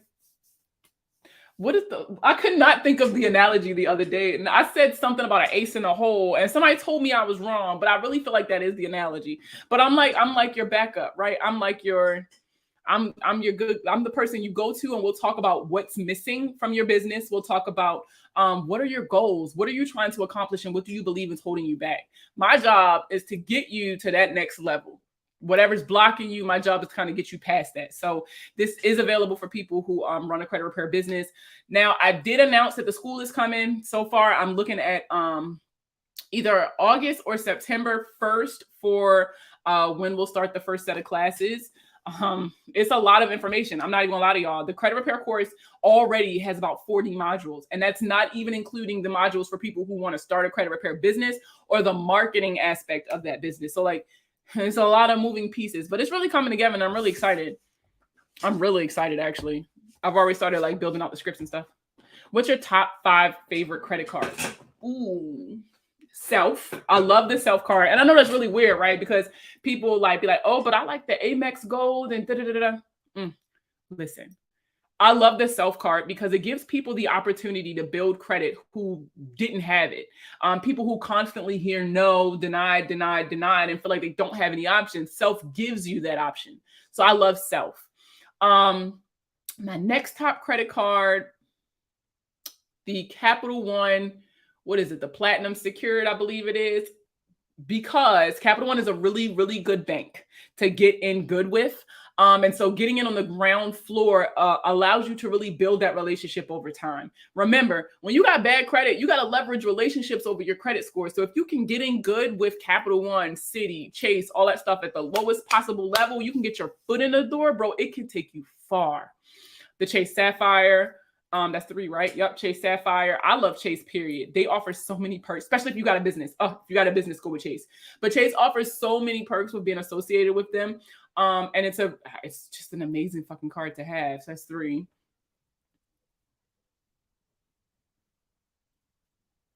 The American Express Everyday Cash Card or something like that. It's the clear Amex, the clear one. Mainly because for a lot of people, this is the first Amex you will ever get. This is the first Amex you will ever qualify for. And it introduces you really to that reward system. Remember when we talked about the different tiers of credit cards, starter cards, no fee cards, and then like you really start getting introduced to those cards that offer you perks. That is a very good card for that introduction to specific perks, like 3%. Yeah, that's what's called the Blue Cash card. So like that's when you first started getting introduced to like 3% cash back on groceries and 3% cash back on gas and this and that. Like, so I love that card. What's that, 4? And then one more. What is my all-time favorite card? I just upgraded to preferred after that one, the dark blue one. Yup. My all-time favorite card, and I know this is gonna be weird because y'all probably expecting me to say like the Amex Gold card or something like that. But my all-time favorite card isn't even really a credit card. It's the Credit Sesame Cash card. And I'm not just saying that. Like I tell y'all all the time, I don't even know what the fuck my card is, low key. I think it's in my car. But that card has helped me build my credit. That card has helped my clients build credit. It's more of a sentimental thing, really. But again, this is one of those cards where when you don't qualify for an account, when you get so used to people telling you no, that you really don't believe that credit is even an option for you. There's so many people out there who want to buy a home and they feel like they can't. That generational curse got it. It got them, right? The curse got them because now they can't get anything. They can't even get the lights in their name. But the Credit Sesame Cash card gave me the opportunity to keep building. It gave a lot of my clients, this was their first credit card. So for me, like I'm just obsessed with this card because it's not even a real credit card. You put money on it like a debit card and you use it like a debit card and it reports on-time payment history. But there's no fees, there's no credit check, there's nothing. Like, man, it's like the easiest card to get, the easiest card to use, and the most valuable card in my repertoire because out of all of my accounts, this is the one account that I know that will always have 100% on-time payment history because I can't possibly be late. There is no payment to make. Is the Amex Blue Cash Everyday the easiest Amex to get? Yes. More often than not, like 1, 2, 3, 4. Out of the 6 people in the last 3 months who I know specifically applied for Amex, 4 of them qualified for that card, and like 2 of them, I didn't even think they were going to get it, if you want me to be honest. But instead of qualifying for the gold, they qualified for that. Or instead of qualifying for another one, they qualified for that. Charge-off from 2016 started reporting last payment as amount paid starting in 2021. Okay, what's the question? But I love the Amex Blue Cash card. That shit will always, always, always have my loyalty. Hi, I look forward to your videos. Are you taking new clients? I am. My client list is open. Did they have derogs on their credit report? I think 2 of them had late student loan payments, but that's it. And I think they were from years ago. It was not recent. It had to be from like 2015 or before that. I didn't know until last year you're allowed to upgrade your current card without a hard inquiry. Shut up. It's not an inquiry? Well, shit, I never got an inquiry in the first place. So, oh, can I dispute this? Charge-off from 2016 started reporting last payment as amount paid. I mean, that's not. Is this a commercial for Amex? I can never tell on TikTok. Oh, you're back. Look, y'all, the troll is back. The troll is back. You could, I mean, I would need more details. So from what you told me, that's not grounds for a removal. You know, like you could dispute it, but you don't have any grounds just based off of what you told me. It needs to be, there's three things, right? It needs to be either an inaccuracy, an error, or a violation of the Fair Credit Reporting Act in order for you to like really get a deletion based off of a dispute. So if you can identify one of those things, you'll be able to get it off. Who's the troll? I don't know. Some girl on something on TikTok. I don't even know if it's a girl. I guess I got to stop assuming. I just assumed their gender. I apologize. But it's somebody on TikTok. The person I was arguing with in the beginning of the live.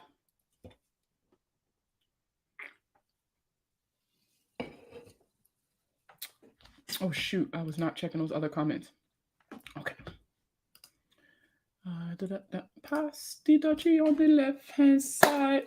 Oh, Alexa, show me my schedule for today. Here are the calendar events. Hot damn, Alexa, show me my home screen.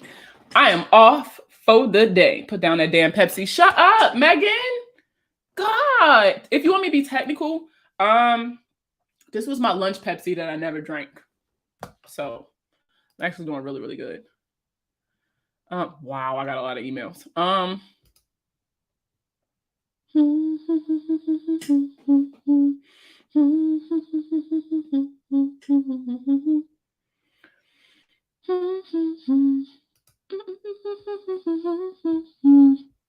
What other questions y'all got? Because after this, I'm getting out of here.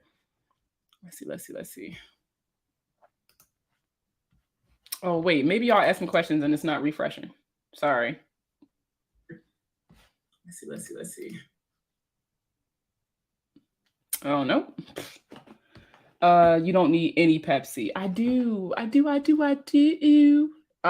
well, if y'all don't got no questions, y'all know what I always say. Oh, wait.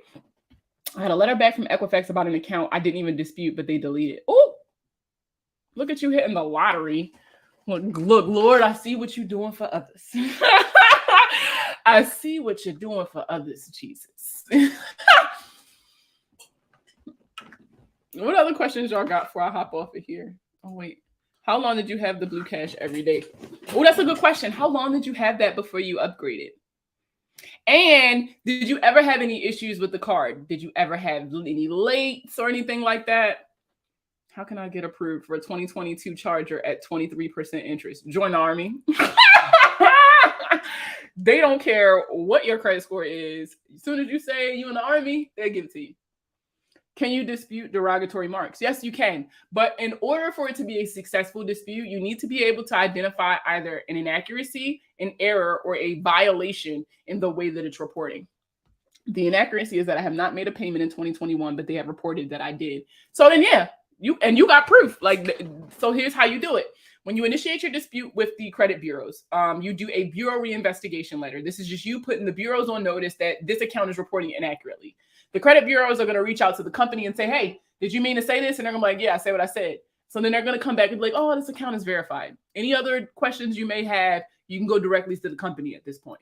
So then you'll reach out to the creditor and you'll say, hey, recently I pulled a copy of my credit report and I am noticing an inaccuracy in the way this account is reporting. Can you please provide me with all of the evidence that you have that ties me to this debt? What's going to happen is that they're going to send you everything that they got, all the documentation that they have regarding your account, and you're going to go through it. If you go through the payment history and you notice that they're reporting a payment in 2021, but there is no history of a payment in 2021, then that's proof of an inaccuracy. And so you got two options. You can either confront them about this, which will then remove that payment. However, depending on what state you live in, it could reset the statute of limitations, or, right, you can just keep pressing them. Like, you might want to reinvestigate this because this account is reporting inaccurately. And if you keep getting nowhere with them after a while, you can file a complaint with the Consumer Financial Protection Bureau. And since you already have all the evidence proving you never made a payment and that they never proved you made a payment, then boom. I sent the letter back because they verified it belongs to me and told them that's not what I was asking. I'm waiting for the response. Let me know what they say.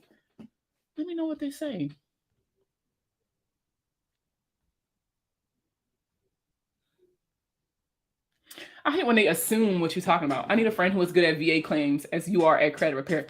Damn, what is that girl name? It's a girl in the Sisters in Service group. I forgot her name. I forgot her name. Damn. Go look through the Sisters in Service group. It's a girl in there who works for the VA, and that's all she do.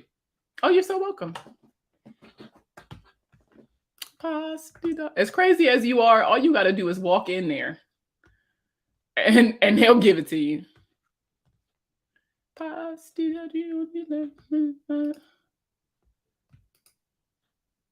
ain't got no more questions? What? How long have I been live? Jesus. Oh, okay. Hour and a half. I'm not in that group. Did you get kicked out or you just not in it? Before I add you back, because you're not about to get me kicked out if I add you in. I don't want to get kicked out. Going once, going twice, going 3 times. No questions, none whatsoever. What credit card do you recommend for building credit? So, there's a couple. We talked about them a little earlier. Let me see if I'll share my screen one last time. I never was in that one. Okay, I'll add you in as soon as I get off of here. So this right here, actually, I'll go back to the first page. So this is called the Credit Card Cliff Notes. I made this book. I put together this ebook. I didn't create the information in it, but I put together this ebook for a webinar that I do. You guys know I try to do webinars every month. We did a couple this month talking about different things. And this one was kind of marketed towards college and high school graduates. And we talked about how to build credit. So obviously we started with the starter cards, talked about the pros and the cons. I gave examples for each tier. So tier 2, you can see the examples, tier 3. So if you're rebuilding, that's more so to the end. Okay, right here. Subprime secured credit cards. Now, with subprime cards, you are going to see higher than what you would like interest rates and even sometimes annual fees, but you got to pay to play, right? This is the price that you have to pay for them taking this risk on you. So here are some good examples of some secured credit cards that you can apply for if you are rebuilding. I just tagged you in my organizing folder on group. Oh, I love me a good look. Don't let this t-shirt fool you. I love a good hood jam. I love organizing, even though I'm not good at it. Or will take you when you have negative marks. Can the debt collector report a collection from 3 years ago and say it was opened 10 months ago? What they can say is that they purchased the account 10 months ago. That's what they can say. But yeah, so these are some good secured cards. Let's see. I'll even scroll down so you guys can see some unsecured cards for those of you who are at that point. Here are some unsecured credit cards for you. I'll let that sit for a little bit. I'll go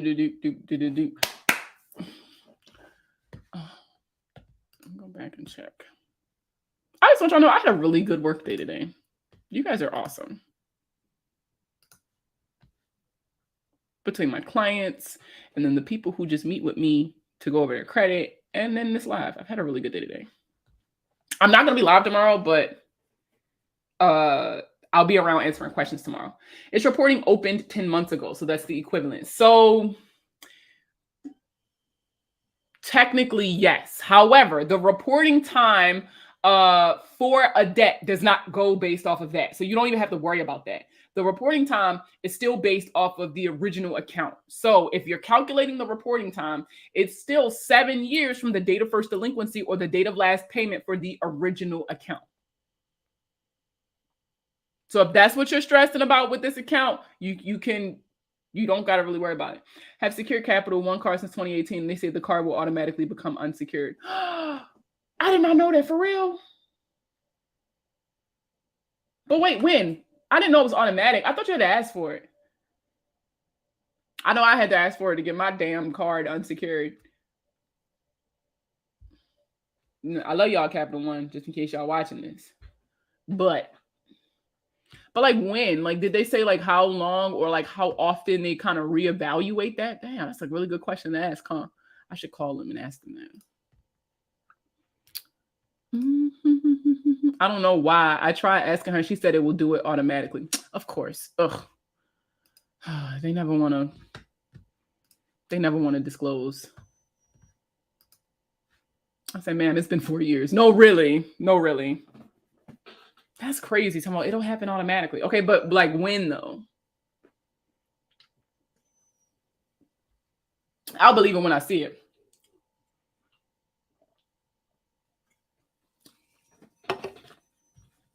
All right, well, I'm going to hop off of here. I've been live for almost 2 hours. I love you guys immensely. Thank you guys so much for the support. Please make sure you're following me on my other platforms. I'm on Instagram at THEE Moneyplug. I'm on TikTok at themoneyplug.co, which is also my website, themoneyplug.co, not .com. You can get information about my services, any workshops that I have coming up. You'll see it under events, as well as any press that I've been in. I was recently featured on Yahoo Finance. I can't wait to add that to my website this week. Yeah, I'll have more questions once I get responses from the credit bureaus. All right, well, I'll be here. If any of you guys got any questions, you can always email me at Markia B, MARKIA, and the letter B at themoneyplug.co. Email is the best way to get in contact with me, as well as you can join my Facebook group. The name of the Facebook group is Plugged In the Credit Clubhouse, or you could just search me on Facebook, Markia B, aka The Money Plug, and go under groups. You'll see it right there.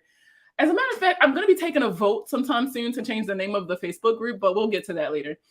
Like I always say, live every day like it's your last, but wear condoms and pay your bills just in case it's not. And I will see all of you on Wednesday. It'll be Wednesday. Bye, everybody.